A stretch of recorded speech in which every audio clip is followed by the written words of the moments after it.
तो सचमुच कुछ डर जैसा माहौल आप देख पा रहे हैं बांकीपुर में, या फिर बीजेपी निश्चिंत है, आसानी से ये चुनाव जीत लेगी? 2006 से 2026 तक लगातार नितिन नवीन का कब्जा रहा और अब एक बार जी, फिर वापसी होगी। बीजेपी ही जीतेगी। नितिन नवीन जी को जो है 98,299 वोट डाला था पिछली बार, जो लगभग हम्म। 63% शेयर बनता है। उसके बाद आरजेडी की रेखा कुमारी जी थी, उनको 46,000 वोट डाला था। तो उनको भी देखो कितने बड़े मार्जिन से जो है हराया है। और जो रही बात प्रशांत किशोर जी की, इनके जो कैंडिडेट थे जन स्वराज पार्टी के, वंदना कुमारी, 7,717 वोट डाली थी सिर्फ, जी। 4% भी नहीं है। ठीक है, तो प्रशांत किशोर जी जमीन से जुड़े वैसे नहीं है, वो हवाई बातें करते हैं। उनकी अगर आप कैंपेन को भी ध्यान से सोचो ना, तो वो अमेरिकन कंसेप्ट के ऊपर होती है। भारत की धरातल की सच्चाई कुछ और है, हम्म। और वो जो जिसकी बात करते हैं वो कुछ और ही बात है। तो उनका जो एक फॉर्मूला रहता है इलेक्शन को लेके, वो ही फॉल्टी होता है। उनको एक भी सीट नहीं मिली है, आप ये जानते हैं। पिछले इलेक्शन, जब इलेक्शन हुआ है असेंबली का 2025 में, सिंगल सीट उनकी पार्टी को नहीं मिली। जिस व्यक्ति की पार्टी को सिंगल सीट ना मिली हो, तो वो तो ऐसे ही हड़बड़ाहट में बात करते हैं फालतू की। जब उनको लग रहा है कि भी हार तो निश्चित है ही है, तो फिर ये ईवीएम आ जाती है, फिर ये बूथ कैप्चरिंग आ जाती है, तो अनर्गल बातें चलती हैं। ठीक है, रही बात दूसरी, भारतीय जनता पार्टी वहां पर जीतने वाली है। एनडीए की जो है कैंडिडेट जो है, वो वहां पे जीतेंगे डेफिनेटली।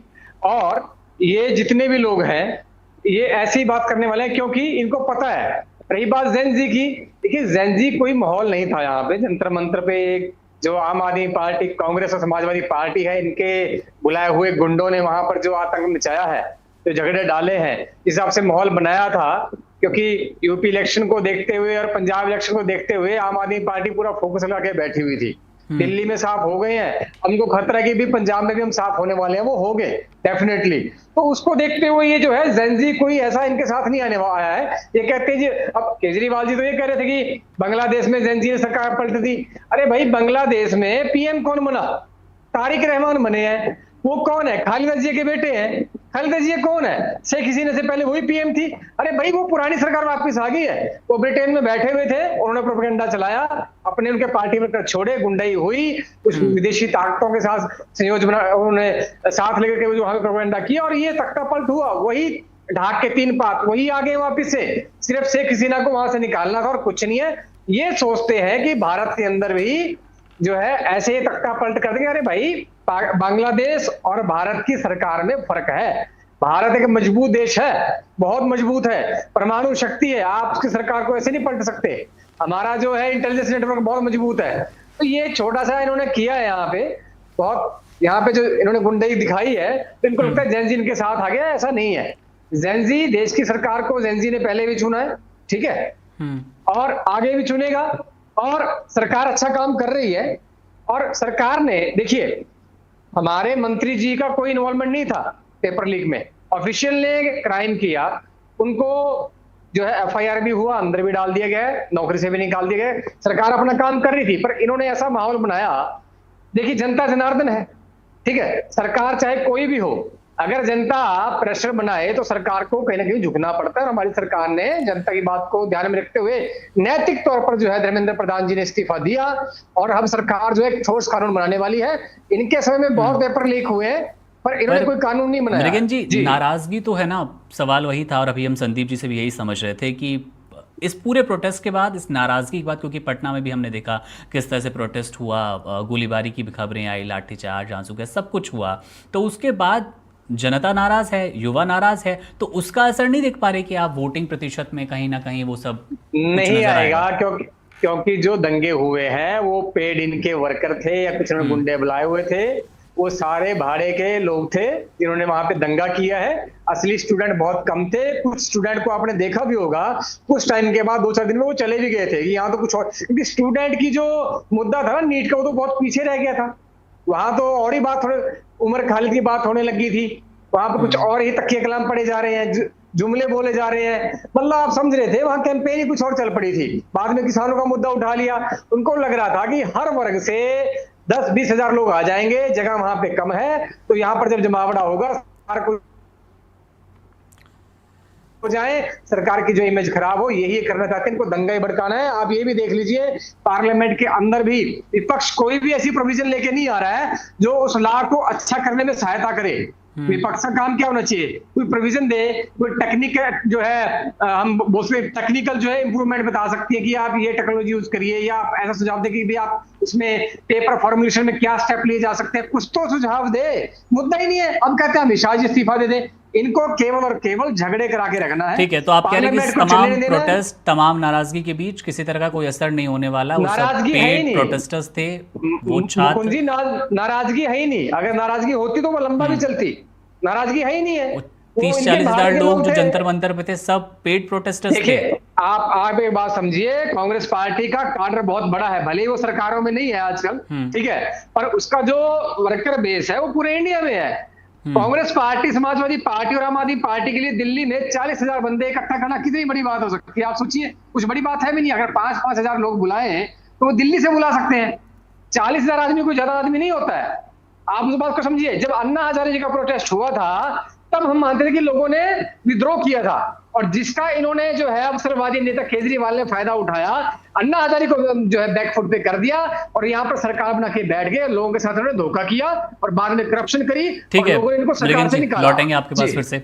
संदीप जी, आपसे समझना चाहेंगे, बीजेपी की जनसुराज की खूब बात हो रही है, आरजेडी कहीं ना कहीं एक बार फिर धूमिल नजर आ रही है। क्या प्रशांत किशोर का मैदान में उतरना आरजेडी को फिर डेंट देने वाला है?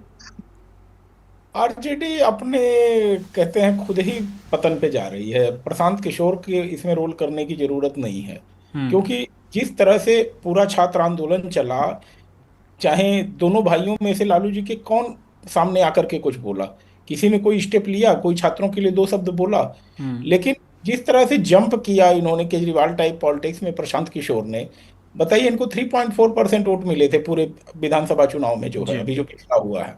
अब इनको उम्मीद लगी कि भाई हम अब छात्रों के रहनुमा बन जाएंगे और हम अचानक से मोमेंटम गेन करें। हमने जो अपने इनिशियल में कहा कि भाई देखिए, ये जो 1 सीट का चुनाव हो रहा है, लेकिन इसी की बदौलत एक पूरे बिहार के लिए नैरेटिव गढ़ने की कोशिश होगी। बिहार की पॉपुलेशन को, बिहार के वोटर को आप बड़ी अच्छी तरह से समझ सकते हैं कि बहुत जल्दी रिएक्ट नहीं करते वो कोई चीज जो है, और बड़े जल्दी अपना माइंड चेंज नहीं करते। और सबसे बड़ा फैक्टर जो बिहार की राजनीति में है, जाति फैक्टर को हम इंकार नहीं कर सकते। कास्ट फैक्टर इतना गहराई तक घुसा हुआ है जिसको हम इंकार नहीं कर सकते।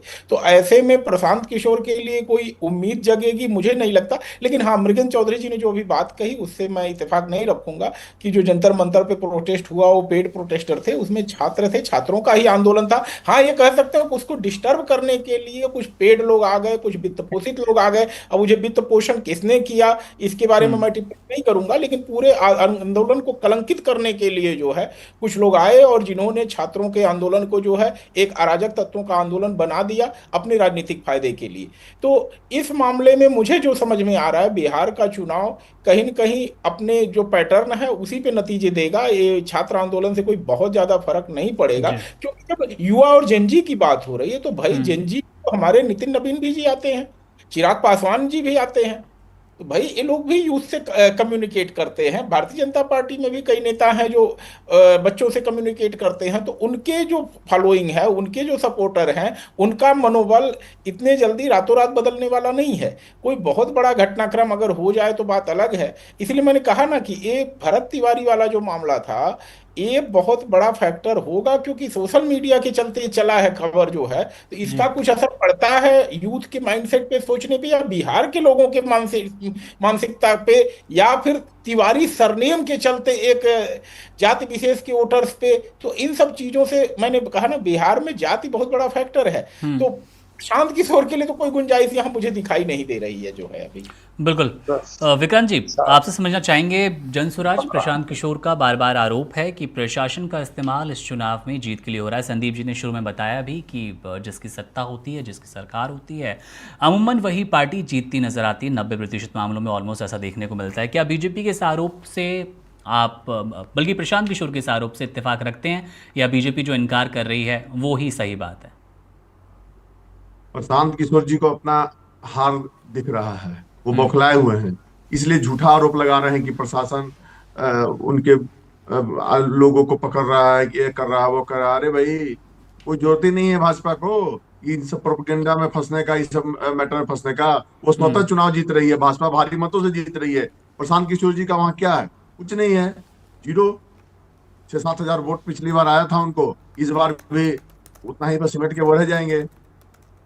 वो भी मैं बोल रहा हूँ ना, जमानत जब्त पार्टी के जमानत जब्त नेता है प्रशांत किशोर जी, वो सिर्फ फेसबुक पे हैं, सोशल मीडिया पे हैं, जमीन पे कुछ नहीं है। पिछले चुनाव में भी सोशल मीडिया पे इतना हाय हल्ला और इतना हाय तौबा मचा के उन्होंने रखा हुआ था कि लग रहा था कि मुख्यमंत्री बन रहे हैं प्रशांत किशोर जी। एकदम हो गए मुख्यमंत्री, कुछ नहीं है, कहीं कुछ है ही नहीं, किसी दल का कुछ नहीं है। भाई मैं फिर कह रहा हूँ आपको, आज भी राजद विपक्ष के रूप में मजबूती से है बिहार में, इसमें कहीं से इनकार नहीं किया जा सकता है। प्रशांत किशोर तो न 3 में न 13 में है ना। और अभी जो एनडीए गठबंधन है, जिसमें माननीय मुख्यमंत्री नीतीश कुमार जी, अभी आपने बताया कि प्रशांत किशोर इल्जाम लगा रहे हैं, आपने वीडियो दिखाया कि एआई जनरेटेड वीडियो। अरे नीतीश कुमार जी जैसा नेता आज तक बिहार में क्या हिंदुस्तान में पैदा नहीं लिया है।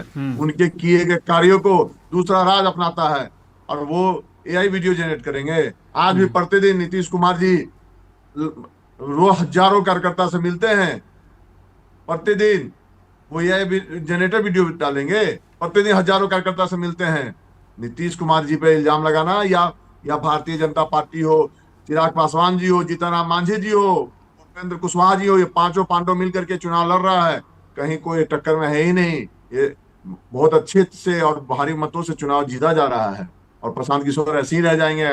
पिछला बार ये हल्ला करते रह गए, इस बार भी हल्ला करके चुपचाप जमानत जब्त करा के अपना बोरिया व्यवस्था बंद करके चल दे, दूसरे राज्य में जाकर के अपनी दाल गलाए। वो कभी भी लीडर नहीं थे, वो डीलर हैं। मैं फिर से कहना चाहूंगा, वो सिर्फ डील करना जानते हैं विभिन्न पार्टियों से। कितना करोड़ में डील करो। यूपी में गए चुनाव जितवाने, यूपी में 7% है करके आया, 7 सीट पे कांग्रेस को समेटवा के रख दिए। ये बिहार है, बिहार। यहाँ की जनता एनडीए नीतीश कुमार जी को 20 सालों से मुख्यमंत्री बना रही है। चैलेंज मानती नहीं है। Subscribe to One India and never miss an update. Download the One India app now.